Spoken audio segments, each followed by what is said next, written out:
Hello, welcome to our Sunday evening's edition of Arirang News. I'm Daniel Che. First and foremost, we begin with some Olympic Games updates. Team Korea has won its maiden gold, but there's more on the way. Let's get the latest from our Kwon Jang-ho.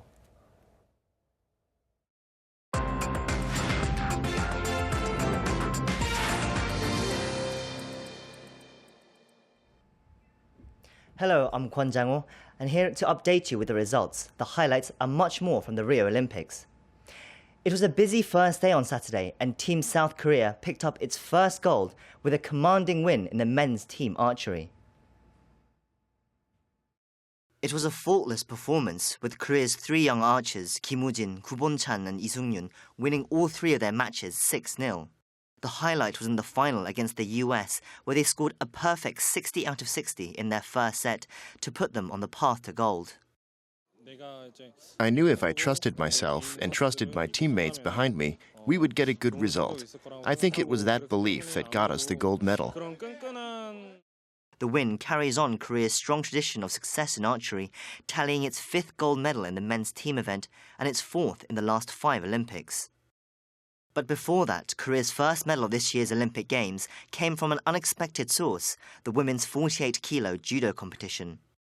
Chung Bo-kyung, ranked 8th in the world, was not considered a medal contender, but in the quarter-finals, she surprised everyone with a victory over world number 1 Mukbat Oransetseg of Mongolia. She put on another impressive display to beat Dayares Mestre Alvarez of Cuba by an ippon. But she fell short in the final, losing to Paula Peretta of Argentina and taking silver.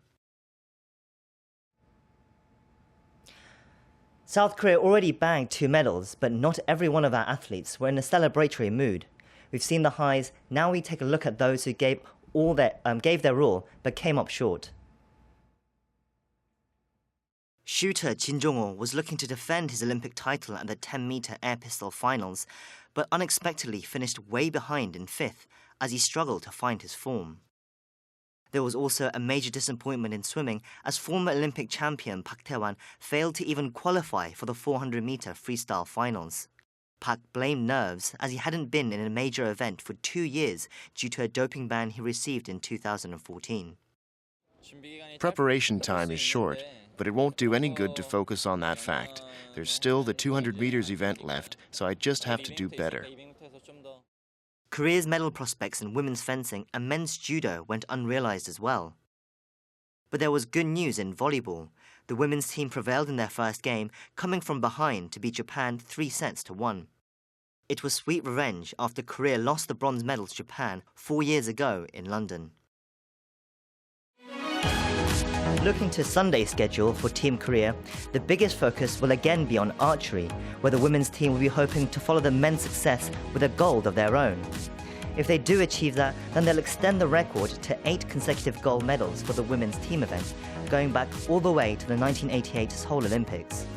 In judo, world number 2 An Pal will compete in the men's 66-kilo weight class. And in football, the Korean men's team will face Germany. If Korea wins this match, they'll qualify for the knockout stages with a game to spare in their group.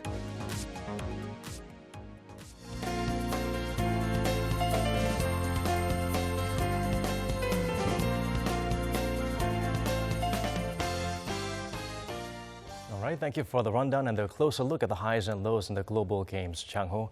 From the Olympics, we turn the spotlight to the latest in a string of defection from Pyongyang. 6 North Korean women in Thailand reportedly expressed their desire to defect to South Korea.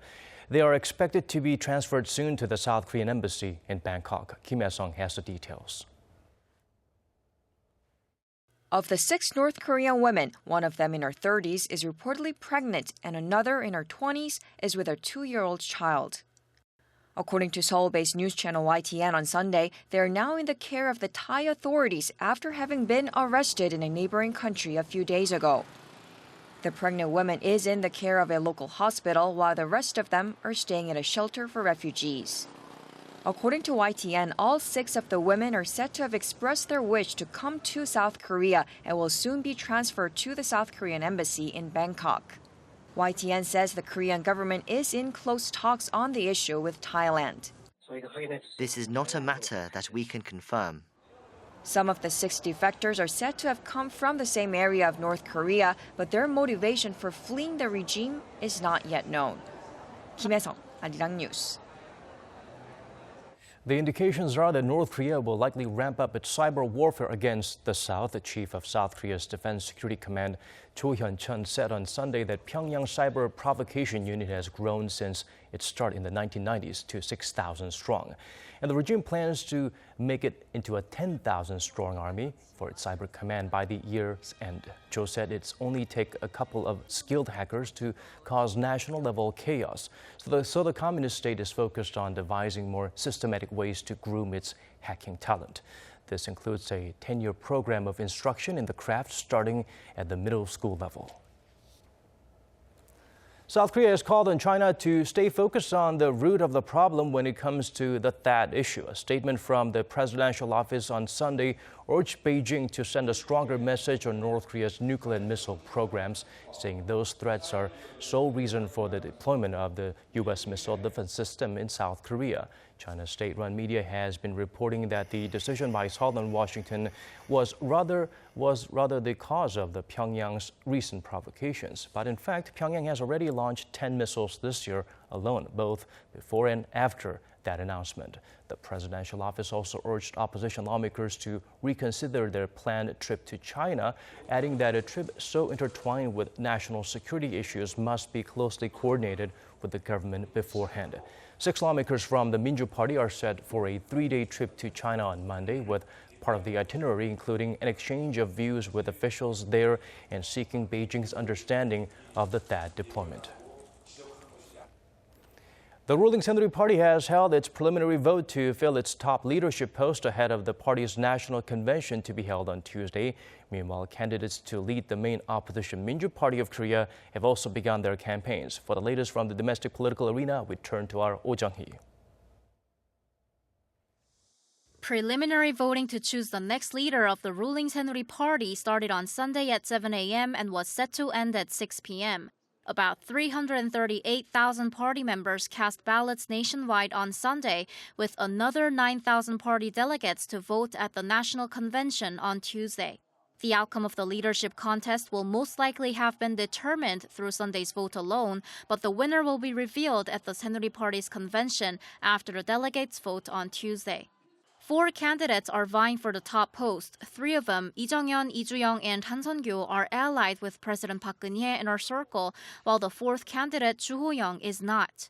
All of them have vowed to reform the party and work to overcome the internal factional strife that left the party divided after its crushing defeat in the April general election. Meanwhile, 3 candidates to lead the main opposition Minju Party of Korea have also started their campaigns. They are Choo Mi-hye and Kim Sang-gon, who have close ties to former party leader Moon Jae-in and Lee Jong-geol. The Minju Party's national convention will be held on August 27th, where its new leader will be chosen. Oh Jung-hee, Arirang News. On Monday, the Korea Exchange extended trading hours for the stock, foreign exchange, and derivatives market by 30 minutes with the hope of invigorating the local market. But in fact, in the week since the changes were introduced, the total value of trades made on Korea's main index, the Kospi, has actually fallen. The Kospi saw an 8.7% dip, but the smaller, more tech-oriented KOSDAQ saw a more than 12% rise. A far cry from expectations that longer trading hours, more in line with foreign markets, would boost the value of transactions by 5 to 6%. But according to Korea Investment and Securities, a local financial services company, it's too soon to draw conclusions. It recommends at least 1 month of close monitoring to determine the effects of the extended trading hours. In other parts of our world, Thailand is holding a referendum on a new constitution backed by the current military government. The document, if passed, would require the continuation of military rule. The draft of what would be Thailand's 20th constitution provides for a Senate fully appointed by the military, which could overrule the decisions of elected lawmakers. Prime Minister Prayut Chan-o-cha, who led the drive for the constitution, said a general election will be held next year regardless of the referendum outcome, and that he will not resign even if the people reject his constitution. Polls have shown those in favor with a narrow lead, but most voters remain undecided, though campaigning against the Constitution has been severely restricted. Another hot and humid day here in Korea, but it's not just the daytime highs of 35 degrees Celsius and higher that have people sweating. Seoul will also see a record stretch this summer of what scientists are calling tropical nights. According to the Korea Meteorological Administration, that's when the low temperature stays above 25 degrees Celsius, conditions that are forecast to continue through mid-August. Seoul has already seen 15 tropical nights since July 22nd, which brings the total number of tropical nights to 23 this summer, the most since the year 1973. Once again, we offer you the textbook advice of staying hydrated and avoiding the heat at peak times in the afternoon if you're in Korea.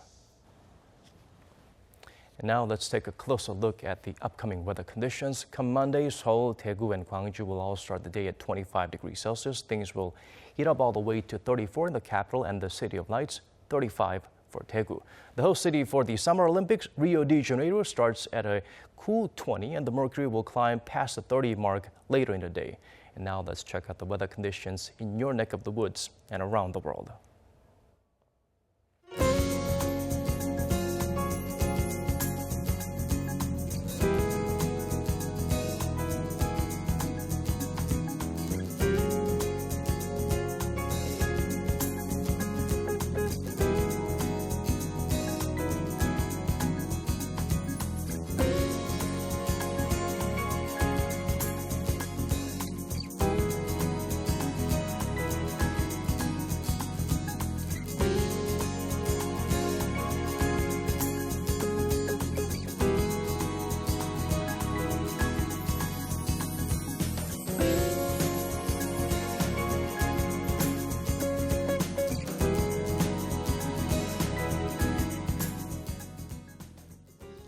That concludes our newscast for this hour. More updates coming your way at 10 p.m. Korea time, so do join us then. For now, thank you for watching.